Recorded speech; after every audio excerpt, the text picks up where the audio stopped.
भारत माता की। अरे भाई जरा अवाज केम आम सौराष्ट्र वालो अवाज नहीं भाई।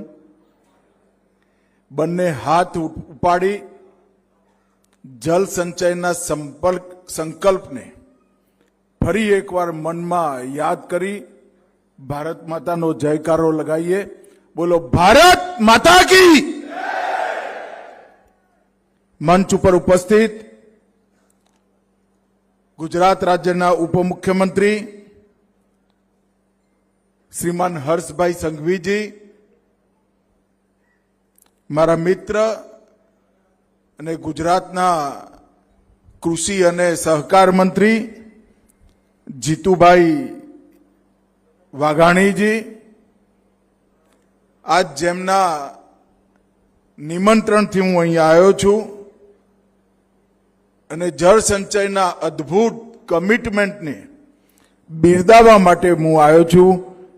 એવા આપ શ્રી સવજીભાઈ ઢોલકિયાજી, સંસ્થાપક હરિકૃષ્ણ ફાઉન્ડેશન, અમારા ગુજરાત સરકારના મંત્રી કૌશિકભાઈ વેકરિયા, ભરતભાઈ સુતરિયા, સાંસદ અમરેલી લોકસભા ક્ષેત્ર, આપ સૌના અને સુરતના પણ લાડીલા ગોવિંદભાઈ ધોળકિયા, સંસદ સભ્ય રાજ્યસભા, ઘનશ્યામભાઈ ઢોલકિયા, તુલસીભાઈ ઢોલકિયા, હિંમતભાઈ ઢોલકિયા, ધનજીભાઈ ઢોલકિયા, હીરાભાઈ સોલંકી, રાજુલાના ધારાસભ્ય જનકભાઈ તાલવિયા, લાઠીના ધારાસભ્ય મહેશભાઈ કસવાલા, સાવરકુંડલાના ધારાસભ્ય દક્ષાબેન, અધ્યક્ષ અમરેલી જિલ્લા પંચાયત અતુલભાઈ કાનાની, જિલ્લા અધ્યક્ષ અમરેલીના ભારતીય જનતા પાર્ટીના અને આજના નાનકડા પરંતુ ખૂબ મહત્વપૂર્ણ એવા કાર્યક્રમમાં પધારેલા સૌ ભાઈઓ બહેનોને મારા રામ રામ નમસ્કાર। મિત્રો, આજે ગુજરાત ગૌરવ સરોવરના ઉદ્ઘાટન માટે હું અહીંયા આવ્યો છું। 2 વર્ષ પહેલા મને સવજીભાઈ મળ્યા હતા અને કહ્યું હતું કે એક સરોવર બનાવવાનું છે। સવજીભાઈનું તો કેવું છે ભાઈ, 208 સરોવર બનાવ્યા, કોઈને ખબર જ ના પડે આ કયું છે, પણ એમને કહ્યું કે એવું સરોવર બનાવવાનું છે કે ઊંચાઈથી જોઈને હૃદય આનંદિત થઈ જાય તમારું। અને હું આ સવજીભાઈને ખરેખર કહેવા માંગુ છું, એમના શબ્દો એમને યાદ નહીં હોય, મને યાદ છે। સવજીભાઈ આજે ઉદ્ઘાટન કરી 5 સરોવર પર જ્યારે નજર પડી તો મન ખાલી આનંદિત નથી થયું, આત્માને પણ અદ્ભુત શાંતિ મળે એવું કામ તમે કર્યું। સવજીભાઈ પરિવારમાં માનવાવાળા વ્યક્તિ છે। બધા ભાઈઓ, ગોવિંદભાઈ, બીજી પેઢી, ત્રીજી પેઢી, બધાનો પરિચય કરાવી દીધો। મગર હું સવજીભાઈને એક વાત કહેવા માંગુ છું। સવજીભાઈ મત્સ્ય પુરાણ જેને વાંચ્યું છે એને ખબર હશે કે કૂવો કોઈ કરાવે ગામમાં તો એને ખૂબ પુણ્ય મળે, एक वाव करावे तो 10 कुआ जेटलू पुण्य मळे, एक पुत्र एनो सारो पाके, एक दीकरो सारो पाके तो 10 वाव जेटलू पुण्य व्यक्ति ने मळे, अने एक तराव बनावे तो 10 दीकराओ जेटलू पुण्य तमे कमाओ। आ मत्स्य पुराण नु विधान छे। એ જમાનામાં મત્સ્ય પુરાણમાં વર્ણન કર્યું હતું કે ચોમાસાના 4 મહિના 4 મહિના વરસાદ આવે, 4 મહિના રોજ વરસાદ આવે, પણ ક્યારેક એવો વરસાદ આવે જે પાણી નાખી એટલું દે કે પાણી દરિયામાં જાય। પણ આજે તો જુદું થયું, વરસાદ હવે એવો જ આવે, કોઈએ છત્રી નથી ઉગાડવી પડતી। એક દાડો ઘરમાં બેસી રહ્યો તો ચોમાસું પૂરું થઈ જાય, આવે ત્યારે એકદમ ખાબકે અને બાકીના 3 મહિના કોરું ધાકોર હોય। અને એ વખતે આ તળાવોનું મહત્વ ખૂબ વધી જાય. આયેલો વરસાદ એનું ટીપે ટીપું જો આપણે સાચવવાની વ્યવસ્થા કરીએ, ધરતીમાં ઉતારવાની વ્યવસ્થા કરીએ, તો આપણા પૂરા દેશ અને પ્રદેશમાં કોઈ દિવસ દુકાળના ડાકલા ના વાગે. ભાઈ, મને યાદ છે 1985, 86, 87 3 વર્ષ સરંગ ગુજરાતમાં દુકાળ પડેલો. કોંગ્રેસની સરકારથી રફારેશ્વરના મોટા ગોટાળાઓ એમાં થયા હતા. અમે બધા જુવાનિયા હતા.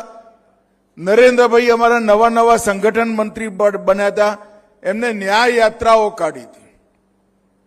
જે ચોકડી પાડવાના કામો થતા હતા, ગુજરાત તો ભૂલી ગયું ચોકડી પાડવાનું દ્રશ્ય કોઈએ જોયું જ નહીં હોય. ચોકડી પાડવાના કામો થતા હતા. ઠાલા ઠાલા ખાડા ખોદે ને ખાડા પૂરાય અને લોકોને મજૂરી મળે. લોકો ધોમ ધકતા તાપમાં ઉઘાડા પગે ચોકડી પાડતા હોય.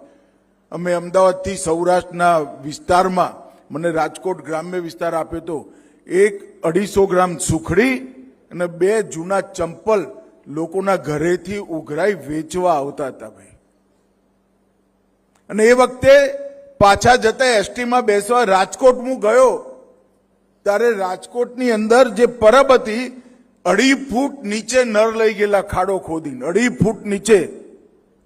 મેં પેલો આ નર કેમ ખાડામાં રાખ્યો છે? કે લેવલ પર તો પાણી જ નથી આવતું. એવી સ્થિતિ હતી. 2001માં નરેન્દ્રભાઈ મુખ્યમંત્રી બન્યા અને જોતા જોતા જોતા આખું સૌરાષ્ટ્ર, આખું ઉત્તર ગુજરાત પાણીથી તરબરોળ થઈ ગયું અને દુકાળ ભૂતકાળ બન્યું.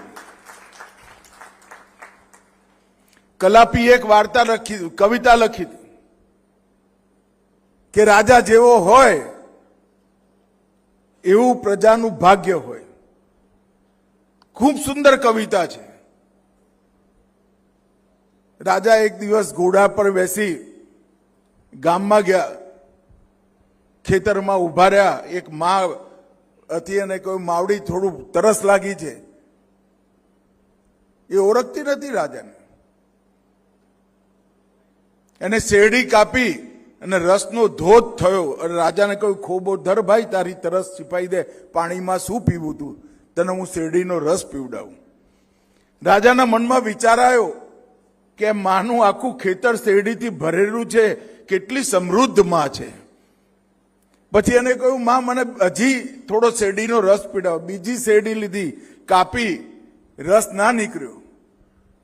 એટલે રાજાએ પૂછ્યું કે શું થયું? એટલે કે એ ઓળખતા નતા રાજા જ છે. એને કાં તો ધરતી રસહીન થઈ ગઈ, કાં તો રાજાના મનમાં પાપ આવ્યું, એટલે આ શેરડીનો રસ મારો જતો રહ્યો. નરેન્દ્રભાઈ મુખ્યમંત્રી બન્યા પછી ગુજરાતની અંદર એક પણ દુકાળ 2026 આવી ગયો પડ્યો નથી. ભાઈ, આ વખતે બધા કહેતા હતા કે દુકાળ પડવાનો, અલ નીનોની અસર થવાની. ક્યાંક કેટલાક છૂટપૂટ ગામોમાં વરસાદ ઓછો થયો, પણ પશુઓ લઈ વલસાડ બાજુ જવું પડે એવું નથી આવ્યું. આપણે તો એ દિવસોએ જોયા છે. નરેન્દ્રભાઈ મુખ્યમંત્રી બન્યા પછી મને બરોબર યાદ છે, હું પણ મંત્રી તો 2003માં એક જ વર્ષમાં 1.5 લાખ ચેક ડેમો બનાવવાનું કામ નરેન્દ્ર મોદીજી. આ નર્મદા યોજના આપણી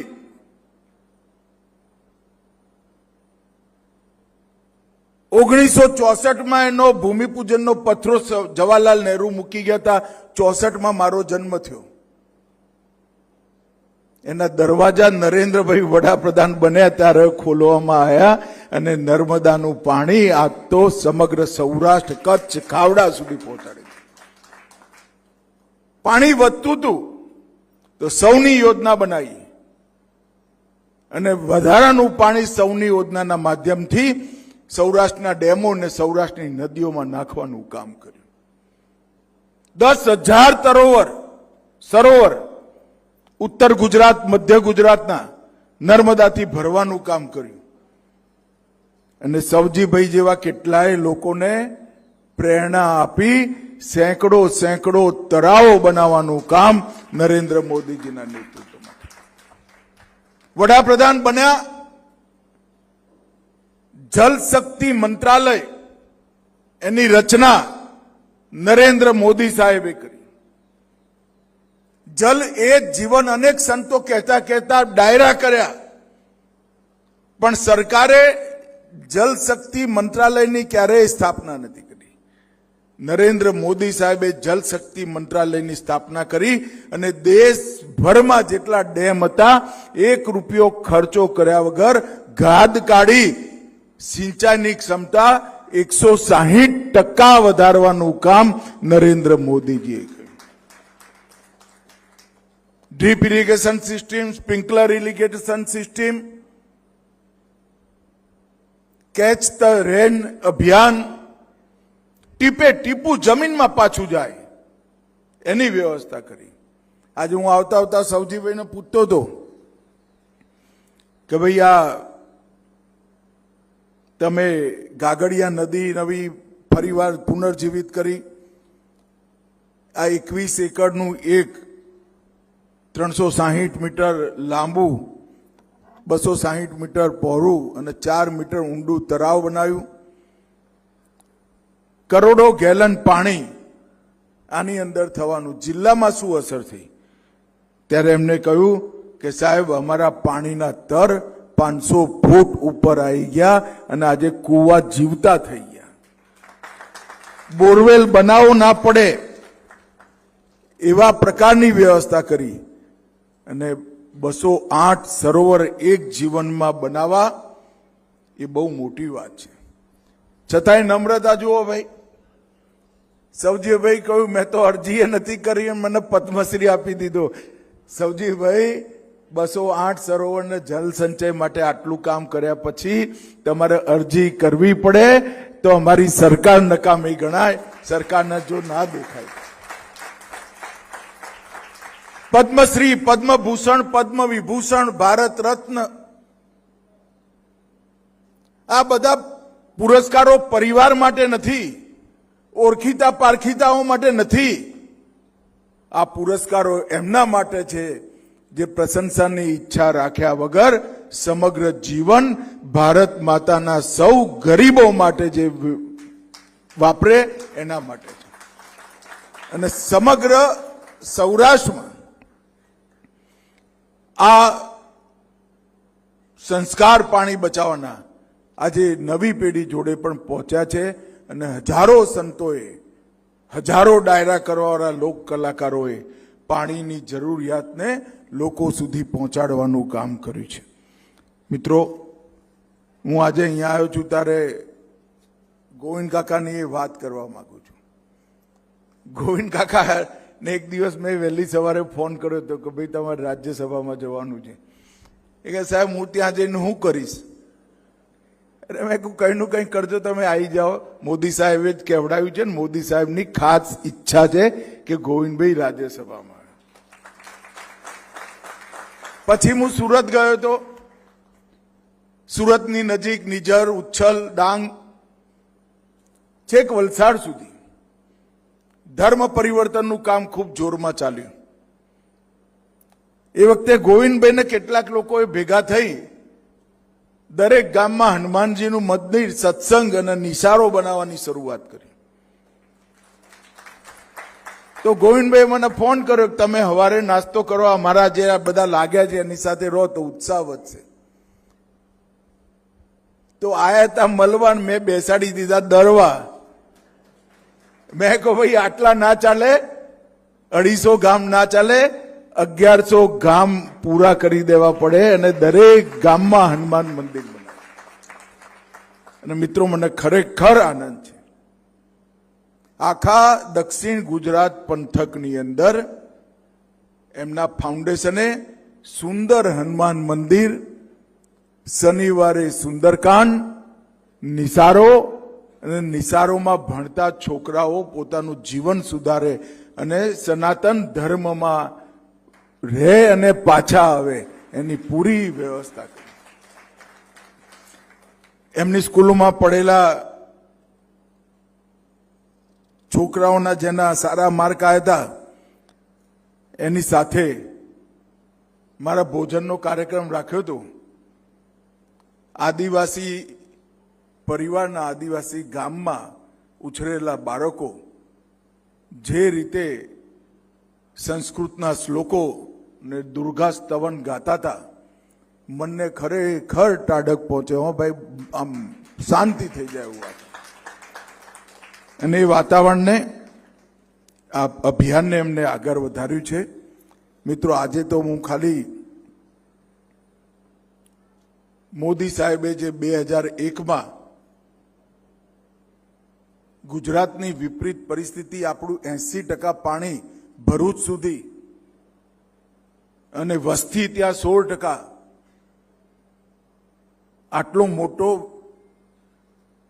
વિરોધાભાસ, જ્યાં 85% વસ્તી ત્યાં 14% પાણી, આ વિરોધાભાસને માનવ બળથી, લોક જાગૃતિથી એક લોકોમાં આંદોલન ઊભું કરી સમતલ કરવાનો પ્રયાસ કર્યો. સૌની યોજનાથી સૌરાષ્ટ્ર, નર્મદા યોજના અને ઉત્તર ગુજરાતમાં પણ સુજલામ સુફલામ યોજનાથી દરેક ગામની અંદર તર ઊંચા આવે એના માટે પ્રયત્ન કર્યો. અને આજે ગુજરાત ખરેખર દુકાળ મુક્ત બન્યું છે. સરોવરો વધ્યા, ચેકડેમો વધ્યા, ખેતી સારી થઈ, હરિયાળો વિસ્તાર વધ્યો, મેઘરાજાની એ મહેર થઈ અને 2001 થી 2026 સુધી 25 વર્ષથી આપણે ક્યાંય દુકાળ જોવા નથી મળ્યો. એ નરેન્દ્રભાઈના પ્લાનિંગનું જે પરિણામ છે એ છે. અને એમાં સૌથી મોટો ફાળો જનતાનો છે. દરેક ગામમાં ચેકડેમ બનાવો, સવજીભાઈ જેવા કેટલાય લોકોએ સરોવર બનાવવા માટે અભિયાન કર્યું. અનેક હિસાબ નહીં એટલા રૂપિયા અને માનવ શ્રમ ખર્ચાયો. રૂપિયા તો ભાઈ પરમાત્માની, લક્ષ્મીની કૃપા અનેક લોકો પર થતી હોય છે, પણ લક્ષ્મીને દીકરી સમજી જે બીજાના ત્યાં વરાવે ને એને જ લક્ષ્મીને પૂજા કરી કહેવાય. અને આ પરિવારે એ કામ કર્યું છે. હું હૃદયપૂર્વક એમને ખૂબ ખૂબ અભિનંદન આપું છું. અને મને વિશ્વાસ છે કે આ પંથકમાં જે કામ થયું છે આખા સૌરાષ્ટ્ર અને ગુજરાતમાં એનો સંદેશ જશે. ભગવાને જેમને આપ્યું છે એ પાણી બચાવવામાં જરૂર લોકોની વચ્ચે આવી ખર્ચ કરશે, પ્રેરણા પર મળશે અને લોકો પણ સામૂહિક જલ સંચયના કામોને આગળ વધારશે એવો વિશ્વાસ છે. ફરી એકવાર સવજીભાઈ, ગોવિંદભાઈ અને એમની આખી ટીમને, હરે કૃષ્ણ ફાઉન્ડેશનને હૃદયપૂર્વક ખૂબ ખૂબ ધન્યવાદ. વંદે માતરમ.